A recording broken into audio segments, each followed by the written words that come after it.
James Thunder Wilson couldn't believe what he was seeing on his phone screen.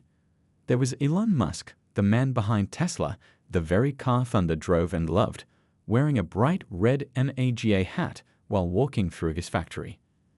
Thunder let out a long sigh as he swiped through the comments already piling up under the post. "Hey, you seeing this?" asked Anda, Thunder's friend since college days. They were sitting at their usual spot in Dee's coffee shop, where the Brotherhood of Steel Motorcycle Club often met before their Sunday rides. Thunder passed his phone to Anda, whose eyebrows shot up. "Man, that's going to cause some waves." The Brotherhood wasn't your typical biker group. Most members were professionals, doctors, engineers, business owners who happened to share two things: their love for high-end motorcycles and the experience of being black in America. Their Sunday rides had become famous in the city, with their gleaming bikes and matching leather jackets turning heads wherever they went. Thunder had worked his way up to become one of the top software engineers at a major tech company.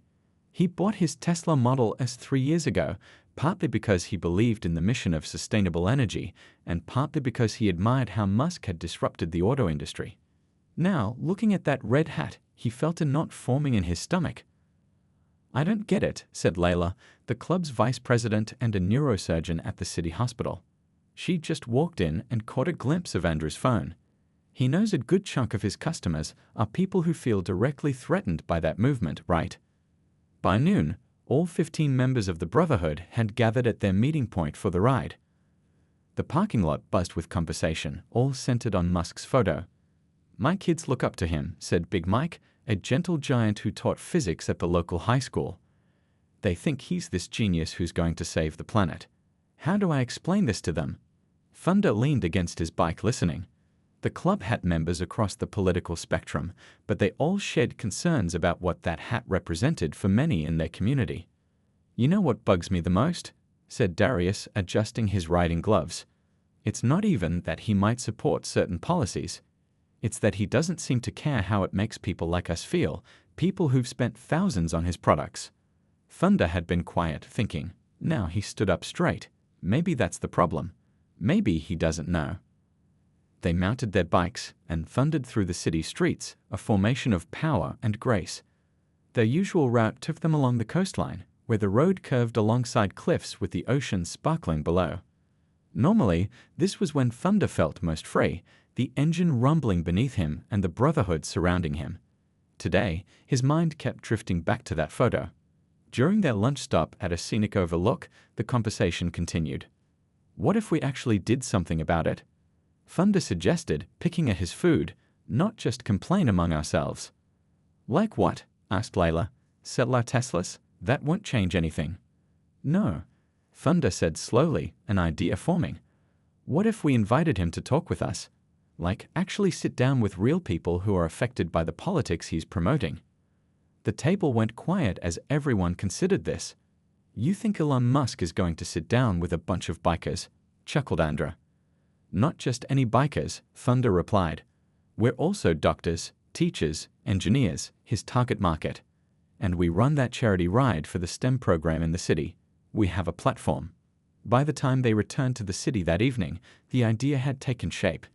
They would write an open letter to Musk, respectful but direct, and invite him to their annual charity event next month. They didn't expect him to come, but maybe, just maybe, it would make him think about the impact of his public statements. As Thunder rode home that night, the wind whipping past his helmet, he wondered if they were wasting their time. But something told him this was worth trying. Sometimes the most unexpected conversations led to the biggest changes, and if nothing else, they would have stood up for what they believed in, just as they'd always taught the kids in their STEM program to do. Thunder's living room had turned into Command Central. 5 days after their Sunday ride, half the Brotherhood gathered around his coffee table, laptops open, empty pizza boxes pushed to the side. They were on their third draft of the letter to Elon Musk. "This line sounds too aggressive," said Layla, pointing at Thunder's screen.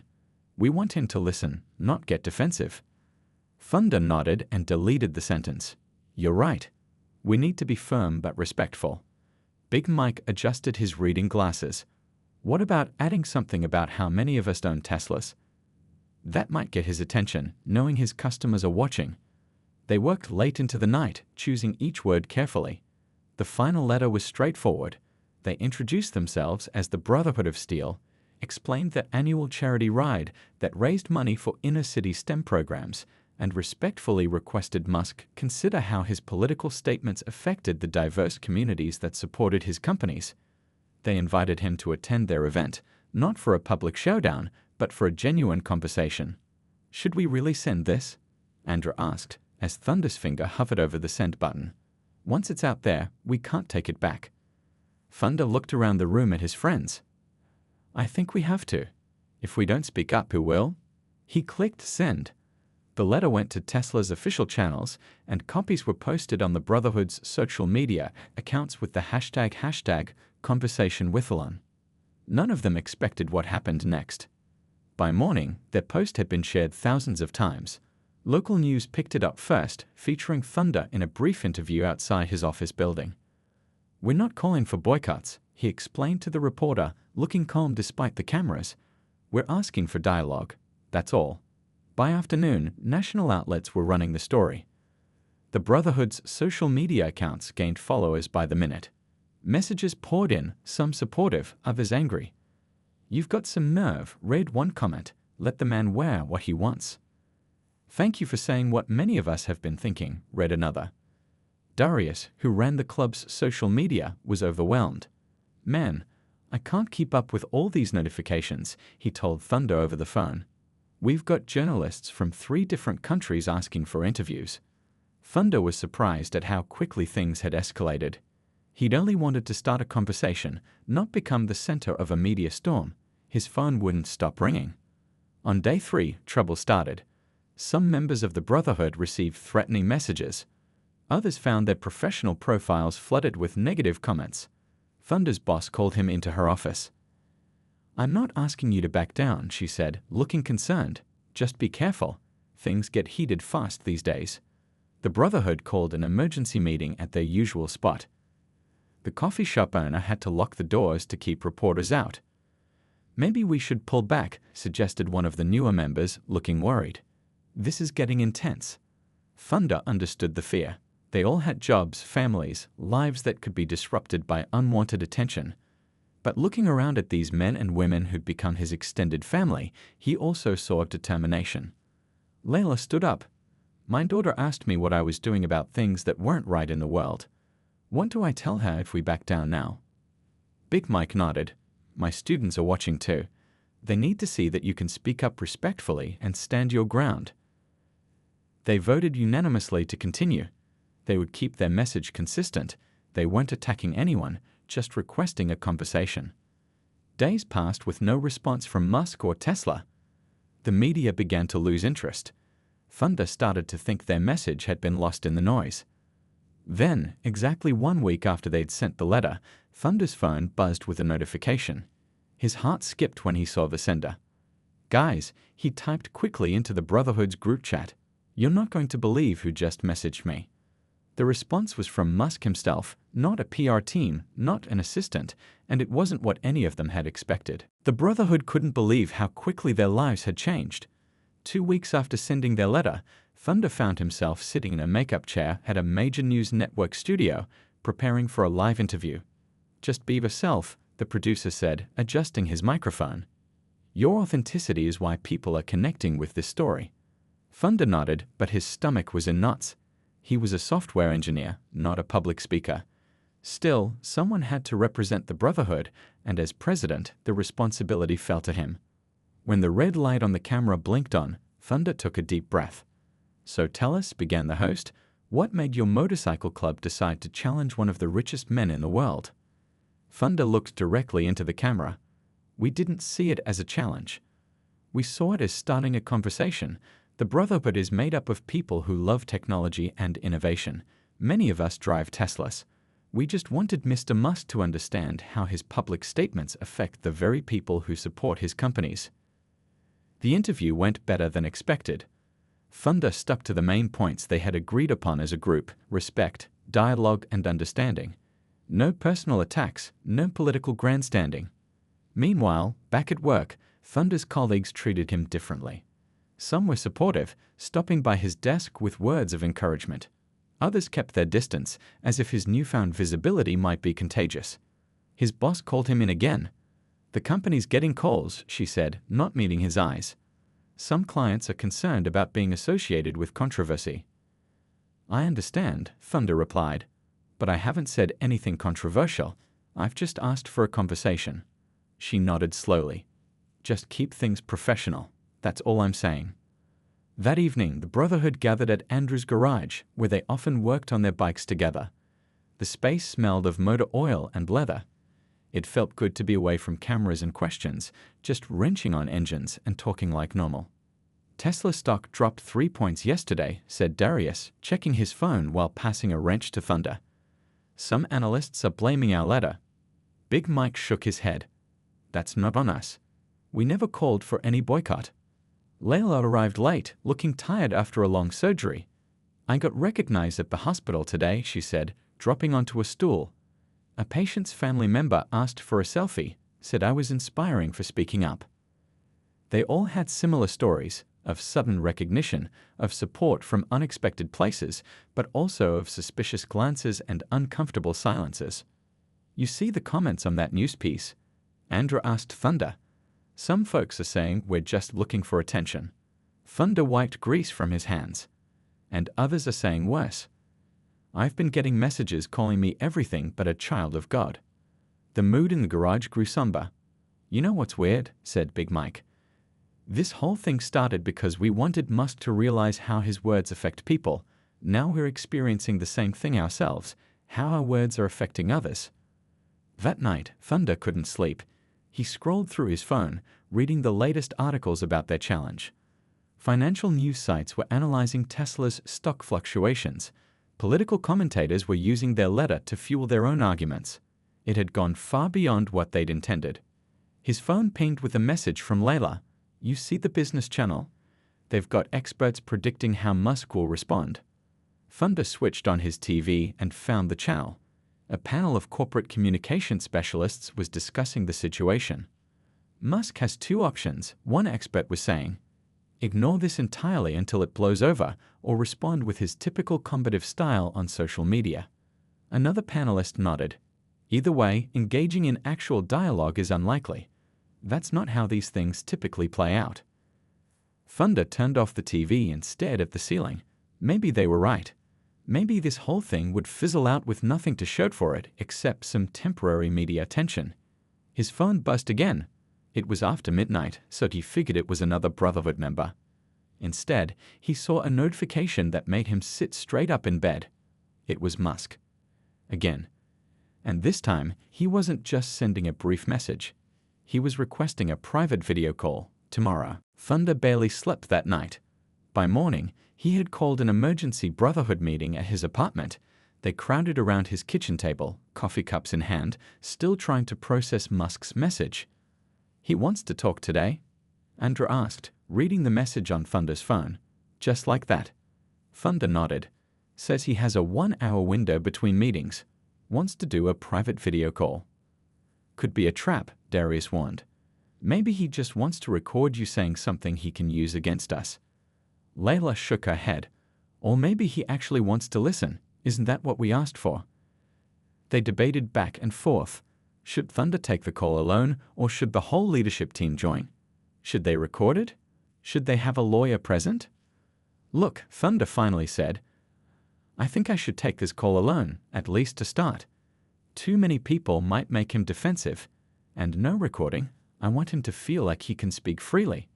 Big Mike looked concerned. "You sure that's wise? This guy is known for being unpredictable." Thunder shrugged. "Sometimes you have to show trust to get trust." At exactly 2 p.m., Thunder sat at his desk, his apartment quiet and empty after the others had reluctantly left. His heart pounded as he clicked the link Musk had sent. The screen remained black for a few seconds, then suddenly filled with Musk's face. He was sitting in what looked like a home office, wearing a plain black t-shirt, his expression unreadable. "Mr. Wilson," he said simply, "thanks for making time." Thunder almost laughed at the irony, as if he would have refused this call. "Thanks for reaching out, Mr. Musk." What followed surprised Thunder completely. Instead of the defensive or combative tone he'd expected, Musk was calm, even thoughtful. And instead of doing most of the talking, he asked questions. "Tell me about your motorcycle club," he began. "How did it start?" Thunder explained how the Brotherhood had formed 10 years ago, just a handful of friends who loved riding and wanted to change perceptions about black bikers. "And now you do charity work?" Musk asked. "We raise money for STEM programs in schools that can't afford them," Thunder explained. "Many of us work in tech or engineering. We want kids who look like us to see those careers as possibilities." Musk nodded, his expression softening slightly. "That's actually impressive." The conversation flowed more naturally than Thunder had expected. When they finally addressed the elephant in the room, the MAGA hat, Musk didn't immediately get defensive. "So that photo bothered you," he said. "It wasn't a question." Thunder took a deep breath. It wasn't just the hat itself. It was what it represented to many of us, especially coming from someone we've supported and admired. To Thunder's surprise, Musk didn't interrupt or argue. He listened, his eyes focused on the screen, occasionally nodding. "I don't expect everyone to agree with my views," Thunder continued. "But I think people in your position might not always see how your public statements affect certain communities."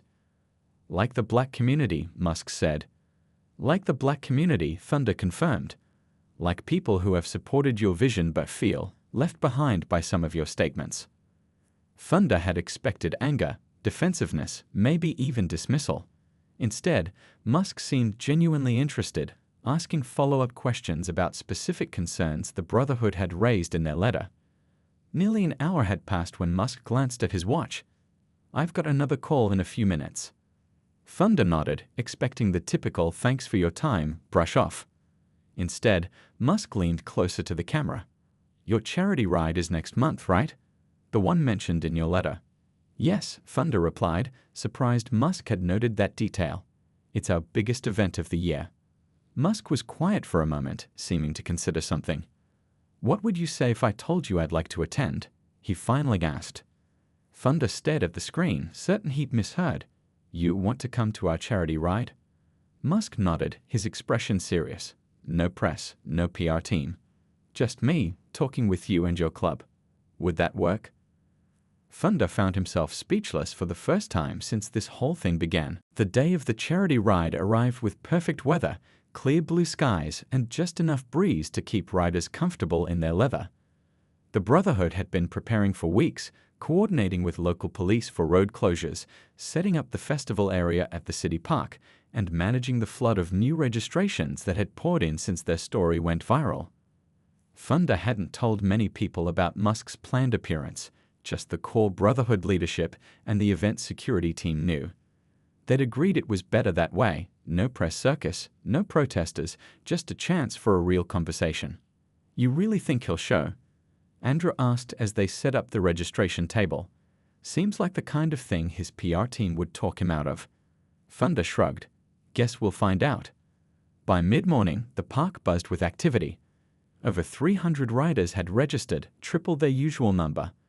Food trucks lined the perimeter, and a small stage was set up for the ceremony where they'd present their donation to the city's STEM program directors. Thunder kept checking his phone. No messages from Musk, no cancellations. His stomach tightened with each passing hour. At noon, the riders began lining up for the ceremonial first lap around the city. Thunder stood on a small platform, microphone in hand, thanking sponsors and explaining the route to newcomers. That's when he noticed a stir at the back of the crowd. People were turning, pointing, whispering. A path seemed to open up through the throng of leather-clad bikers. And there he was. Elon Musk, wearing jeans and a simple black riding jacket, no entourage, no security detail visible. Most surprisingly, he was wheeling a motorcycle, a sleek, high-end electric model that wasn't yet available to the public. The crowd fell silent as he approached the stage. Some pulled out phones to record the moment, but most just stared at it in disbelief. "Sorry I'm late," Musk said, his voice carrying in the southern quiet. "Traffic." A beat of silence, then scattered laughter broke the tension. Thunder stepped down from the platform and extended his hand. "Glad you could make it." They shook hands as whispers rippled through the crowd. Thunder heard someone say, "Is that really him?" And another voice reply, "What's he doing here?" "We've set up a tent over there," Thunder said, gesturing to a white pavilion away from the main crowd. "Some of our members would like to talk with you, if that's still the plan." Musk nodded. "That's why I'm here." As they walked to the tent, people stared but respectfully kept their distance. Inside, Layla, Anda, Big Mike, Darius, and 3 other Brotherhood leaders waited, looking tense but determined. "Appreciate you coming," Big Mike said, breaking the ice as they settled into chairs arranged in a circle. "Not many would have taken us up on this invitation." "Not many would have extended it the way you did," Musk replied. "Respectfully, I mean. Most people just yell on social media these days." The conversation started slowly, both sides careful, measuring words. But as minutes turned to an hour, the dialogue deepened. "Look," said Darius at one point, "I drive your car. I believe in what Tesla's doing for the planet. But when you put on that hat, it felt like a slap to people like me." "Because you think I support policies that hurt Black Americans?" Musk asked. "Because that symbol has come to mean something specific to us," Layla explained, "whether you intended it or not." Thunder watched as Musk's expression shifted from defensive to thoughtful. He didn't agree with everything they said, that much was clear, but he was listening, really listening. The conversation wasn't always comfortable. Voices occasionally rose. At one point, Andrew stood up and paced, frustrated by something Musk had said about personal responsibility. But even in those tense moments, no one walked out, no one gave up. "What's it like?" Musk asked during a quieter moment, riding through neighborhoods where people don't expect to see black men on expensive motorcycles. It was a surprising question, personal, curious, and it opened a new dimension to their talk. From outside, they could hear the festivities continuing, music playing, motorcycles revving. But inside the tent, something unexpected was happening. Not a debate, not a PR exercise, but a genuine exchange between unlikely conversation partners. 3 hours had passed in the white tent. Outside, the charity ride participants had returned from their route through the city, sweaty and energized. The park was now packed with families enjoying the festival atmosphere, unaware of the intense conversation happening just yards away.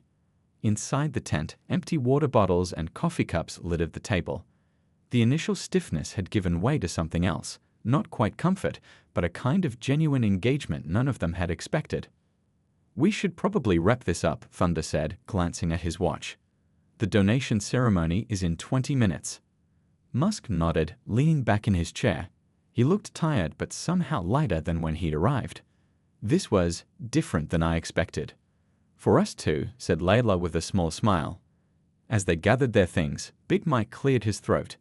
"So what happens now? We just go our separate ways and that's it?" The question hung in the air. They'd opened up to each other, shared personal stories, disagreed without disrespect. It seemed wrong to just end it there. Musk ran a hand through his hair, thinking. "I've been tossing around an idea for the past hour or so, not sure if it makes sense, but..." He looked at Thunder. "I've been impressed with your STEM program. What's your biggest challenge with it?" Thunder didn't hesitate. "Reaching more kids. We're limited by funding, but also by connections to actual tech jobs after they complete the program." Musk nodded slowly. "What if Tesla created a dedicated apprenticeship pipeline? Not just for show, but real technical training, real jobs at the end of it." The room fell silent as the Brotherhood members exchanged glances. "You're serious?" Andrew asked. "I'm always serious about talent," Musk replied, "especially untapped talent." Thunder felt a mix of hope and skepticism. "That sounds good, but..." "But you're wondering if it's just talk," Musk finished for him. "Fair enough. What if we announce something concrete today, right now?" That was how, 20 minutes later, Thunder found himself on stage next to Elon Musk, facing a crowd that had doubled in size as word spread of the billionaire's presence. Phone cameras were raised everywhere, live streams already running. The event MC, looking flustered, handed the microphone to Thunder. "Thank you all for supporting our annual charity ride," Thunder began, his voice steady despite his racing heart. "This year has been special for many reasons, some of which you already know about." A ripple of laughter ran through the crowd. "What you don't know is what's been happening in that tent over there for the past few hours." Thunder glanced at Musk, who gave a small nod. Mr. Musk and the Brotherhood have been having the kind of conversation we need more of these days. Honest, sometimes uncomfortable, but always respectful. He passed the microphone to Musk, who seemed unusually hesitant. I've built my career on disrupting industries, Musk began, his voice quieter than his usual public speaking tone. But today I got disrupted a bit myself. He paused, looking out at the sea of faces. I'd always believed in speaking my mind, wearing what I want, supporting what I believe in. And I still do. But the Brotherhood helped me see something I hadn't fully considered, how my actions as a public figure can affect communities in ways I hadn't intended. A murmur ran through the crowd. We didn't always agree in that tent, Musk continued. And we still don't. But we found common ground in something important, creating opportunities for kids who don't usually get them. He then announced a new initiative. Tesla would fund technical apprenticeships for graduates of the Brotherhood's STEM program, starting with 3 cities and expanding based on results. But the surprise came when he added that he would personally participate in some of the mentoring sessions. And since the Brotherhood is so passionate about motorcycles, he added with a small smile, we're going to include electric motorcycle engineering and maintenance as part of the program. The crowd erupted in cheers, but not everyone looked pleased. Thunder noticed some frowns, some crossed arms. This wasn't going to satisfy everyone, and they all knew it. As Musk handed back the microphone, he whispered something only Thunder could hear. I'm still going to wear what I want. Thunder nodded. And we're still going to speak up when we need to. They shook hands as cameras flashed around them. 3 months after the charity ride, Thunder pulled his motorcycle into the parking lot of a gleaming new technical training center on the city's east side. The building, formerly an abandoned warehouse, now displayed a sleek sign, Brotherhood of Steel and Tesla Technical Academy. As he walked inside, he couldn't help smiling at the transformation. Classrooms lined one side of the building, while the other held workshop spaces with motorcycles in various stages of assembly. The sound of students working and talking filled the air. Mr. Wilson called out a teenager wearing safety goggles, waving from one of the workbenches. Check out our battery installation. Thunder gave a thumbs up and continued to the main office, where Layla was updating the academy's schedule on a whiteboard. First class is almost finished, she said, capping her marker.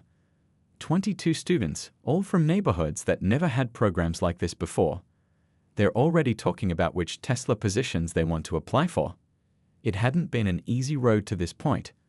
The weeks following the announcement had brought both praise and fierce criticism. Some called the Brotherhood sellouts for working with Musk. Others accused Musk of a PR stunt to distract from the controversy. Thunder's social media had filled with messages like, "Can't believe you fell for this," and "What happened to standing your ground?" Musk faced similar backlash from his supporters. "Why are you pandering?" and "Stick to your principles."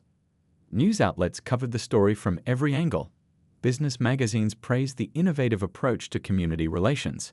Political commentators from both sides found reasons to criticize. Meanwhile, applications for the apprenticeship program poured in from young people across the city. "Did you see this?"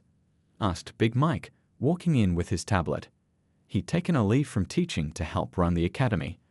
On screen was a video of their first group of students being interviewed by a local news channel. "Before this program, I didn't think tech jobs were for people like me," a young woman was saying. "Now I'm learning to build the future." Thunder watched the video, feeling a complex mix of pride and uncertainty. They'd accomplished something real, that much was clear. But questions lingered about the compromises made along the way. His phone buzzed with a message from Musk, "Landing in your city in an hour. Still on for the ride."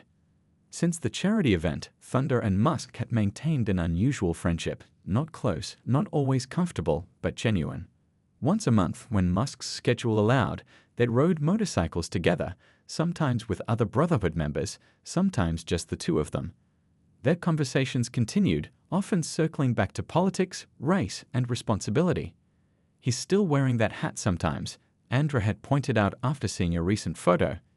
Did anything really change? Thunder had thought about that question a lot. Maybe the hat didn't change, he'd replied. But maybe the man wearing it did, just a little. And maybe we did too. The Brotherhood itself had transformed in unexpected ways. Their membership had tripled. Chapters were forming in other cities, inspired by their approach of challenging rather than canceling, of seeking dialogue rather than destruction. That evening, as Thunder and Musk rode their motorcycles along the coastal highway, the setting sun painting the sky orange and pink, Thunder reflected on the journey of the past few months. "We're opening 2 more academies next quarter," Musk said when they stopped at a scenic overlook. "Board approved it yesterday." Thunder nodded. "The waiting list is already hundreds of names long." They stood in silence for a moment, watching the waves crash against the rocks below. "You know," Musk said finally, "most people would have just called me names on Twitter and moved on." Thunder laughed. "We're not most people." "No," Musk agreed. "You're not."